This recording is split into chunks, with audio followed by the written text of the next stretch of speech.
ETF index mutual funds నేర్చుకుని stock మార్కెట్లో రాణించాలనుకుంటున్నారా? వెంటనే ఈ నెంబర్కి కాల్ చేయండి.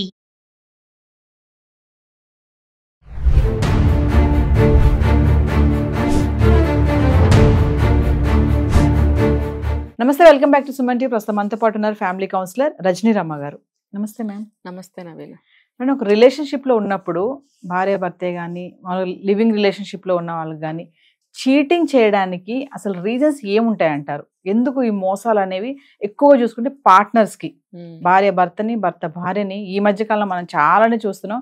చీటింగ్ పక్కన పెడితే స్కెచ్ వేసి చంపేస్తున్నారు కూడా. ఏముంటాయి కారణాలు, ఏముంటాయి అంటారు? ఇప్పుడు సిటీలో ఉన్న వాళ్ళైనా సరే, టౌన్స్ నుంచి పట్టణాలకు వచ్చిన వాళ్ళైనా సరే, ఏమవుతుందంటే అది భార్యాభర్తలే కావచ్చు, లేకపోతే ఎవరన్నా ఒక ఇద్దరు లివింగ్ రిలేషన్షిప్లో ఉండొచ్చు, లేకపోతే లవ్లో ఉండొచ్చు. వీళ్ళు అంటే వన్ ఆఫ్ ద రీజన్స్ నేను చెప్తున్నా, వీళ్ళు సడన్గా సిటీ వైపుకి వచ్చారనుకోండి, అప్పటి వరకు బాగానే ఉంటారు, వాళ్ళతోటి అంతా బాగానే ఉంటుంది. ఏదైనా ట్రాన్స్ఫర్ అయి రావచ్చు, లేకపోతే పని మీద కొంతకాలం ఉండాల్సి రావచ్చు సిటీల్లో.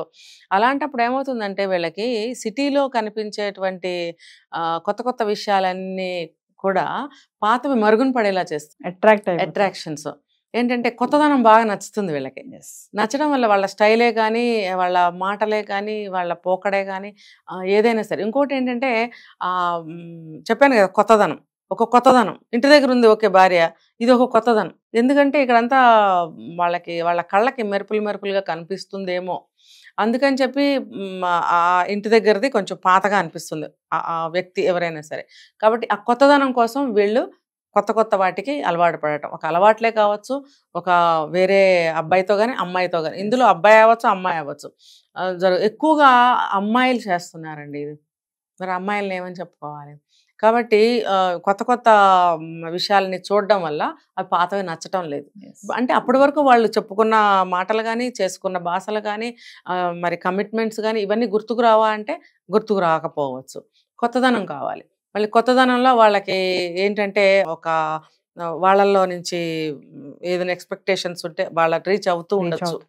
ఈ రీజన్స్ వల్ల వాళ్ళు మోసం చేస్తూ ఉంటారు. ఇంకొకటి ఏంటంటే వీళ్ళు చిన్నతనం నుంచి ఇష్టపడుతున్నారు అనుకోండి ఎవరినన్నా, కొంతకాలం తర్వాత ఆ మైండ్ మారుతుంది. చిన్నతనం అంటే ఇంత వయసు అని కాదు. ఫర్ ఎగ్జాంపుల్ ఏ డిగ్రీలోనో లేదా ఇంటర్మీడియట్లోనో లవ్లో ఉన్నారు. కొంతకాలం తర్వాత అంతా చదువుకుని జాబ్ చేసుకుని సెటిల్ అవుదాం అనుకున్నప్పుడు ఈ జర్నీలో ఏమవుతుందంటే వాళ్ళ మైండ్ మారిపోవచ్చు. ఆలోచనలు ఎప్పుడు కూడా ఒకేలా ఉండవు. వయసు మారే కొద్దీ ఆలోచనలు కూడా మారుతాయి. తర్వాత పరిస్థితులను బట్టి కూడా ఆలోచనలు మారుతూ ఉంటాయి. కాబట్టి ఈ చిన్నప్పుడు నుంచి ఉన్నటువంటి అభిప్రాయాలు కానీ, ఆ అభిమానాలు కానీ మారుతాయి. తర్వాత వాళ్ళల్లో నచ్చిన విషయాలు ఇప్పుడు నచ్చకపోవచ్చు. అంటే దీన్ని మనం చెప్పాలంటే ఇంగ్లీష్లో పప్పీలో అంటారు. పప్పీలో అంటే చిన్న వయసులో ఉన్నప్పుడు పుట్టినటువంటి ప్రేమ అది పెద్ద అయ్యే వరకు కంటిన్యూ అవ్వకపోవచ్చు. అభిప్రాయాలు మారుతాయి, అభిరుచులు మారుతాయి, వ్యక్తులు నచ్చకపోవడం అనేది జరుగుతుంది. దీనివల్ల కూడా వదిలేస్తారు. దీన్ని ఏం పేరు పెడతారంటే మోసం అని చెప్పి పెడుతున్నారు. అది కూడా తప్పే. ఇది మనసుకు సంబంధించిన విషయం అయినప్పుడు టక్కన అలా వదిలేసి వెళ్ళిపోవడం అనేది చాలా తప్పది.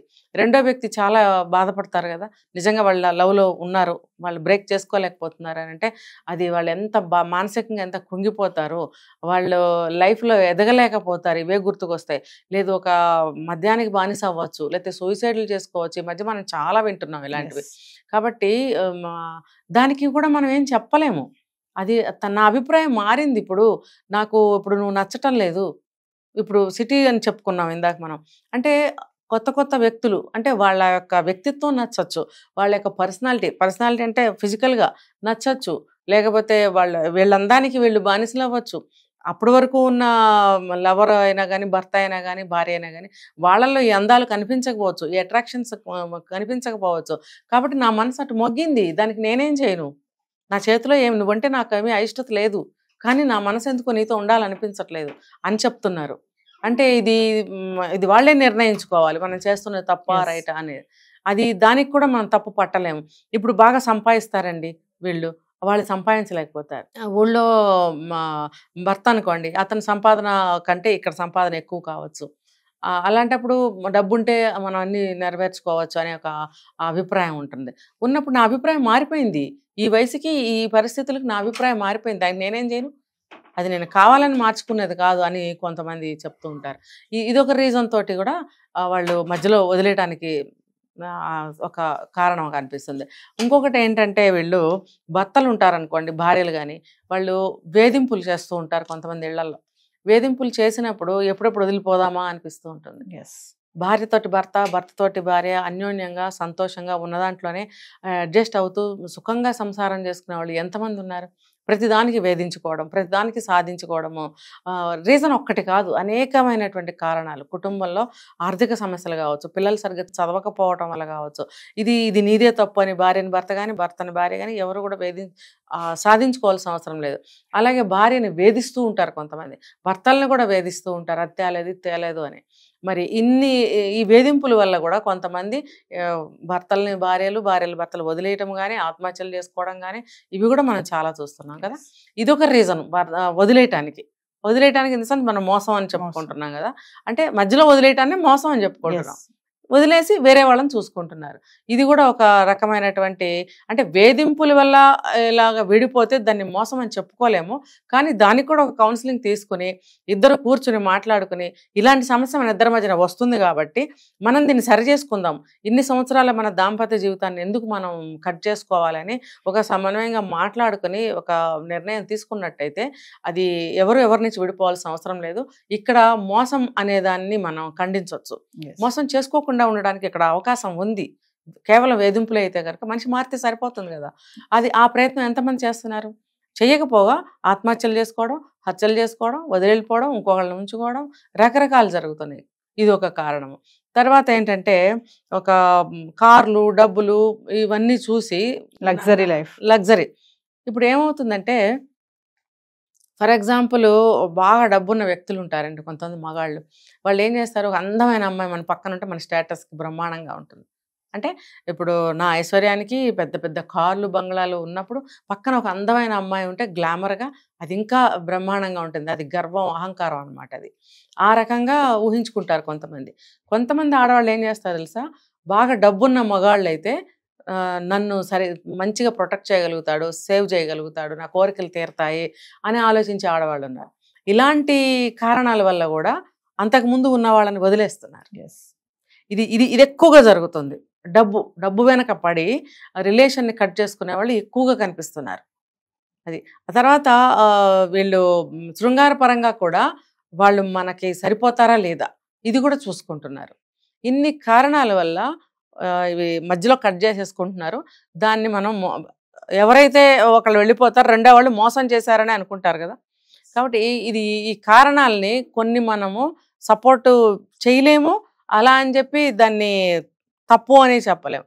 ఏం చెప్తున్నా అంటే ఆ సమయానికి కాలమాన పరిస్థితులు అంటారు దీన్ని, ప్రతిసారి చెప్పుకుంటున్నాం ఈ మాటను. చూడండి, ఆ వయసుకి నాకు అలా అనిపించింది, ఆ పరిస్థితులకు అది అలా అనిపించింది, ఇప్పుడు ఈ పరిస్థితులకి ఈ వయసుకి నా మెంటల్ మెచ్యూరిటీ పెరిగింది, లేదా నా అభిప్రాయం మారింది. చూడండి, ఒక వయసులో ఉన్న అభిప్రాయాలు ఇంకో వయసులో ఉండవు. దానికి నేనేం చేయను, అది ప్రకృతి రీత్యా వచ్చిన మార్పు అది. కాబట్టి దానికి నేనేం చేయలేను, సారీ, నువ్వంటే నాకేం అయిష్టత లేదు, కోపం లేదు అని చెప్పి విడిపోతున్నారు. లేదు నేను నీతో కూడా కంటిన్యూ చేస్తాను, ఇది ఎక్కడ న్యాయం? నీతో కూడా కంటిన్యూ చేస్తానంటే అది ఎంతవరకు? అంటే మీకు ఒక విలువ అనేది లేదా ఆ విషయం పట్ల, అది అర్థం చేసుకోవాలి. మీకు మనసు ఎటు పోతే అటు మీ అభిప్రాయం ప్రకారం పోతారా అట్లా? యువతల వ్యక్తి పరిస్థితి ఏంటి?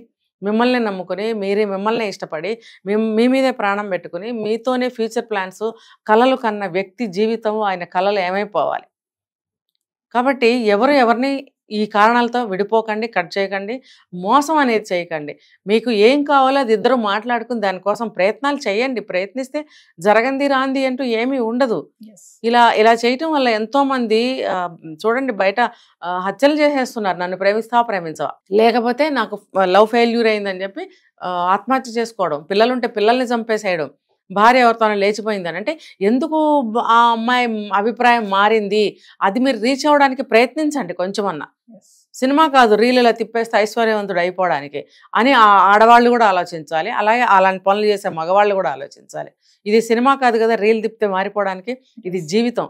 మన జీవిత కాలం కష్టపడితే కానీ ఒక మార్పు అనేది తీసుకురాలేము, మనం కూడా ఒక అచీవ్మెంట్ అనేది చేయలేము. ఇవి స్ట్రాంగ్గా ఆలోచించుకోవాలి, మెచ్యూరిటీని పెంచుకోవాలి. అప్పుడు ఈ సమస్యలు అన్నీ పోతాయి. మోసం అనేది చేసుకోకండి, చేసుకోకూడదు. చేయకుండా ఉండడానికి తగినటువంటి మీరు మైండ్ని ప్రిపేర్డ్గా ఉంచుకోండి. Thank you.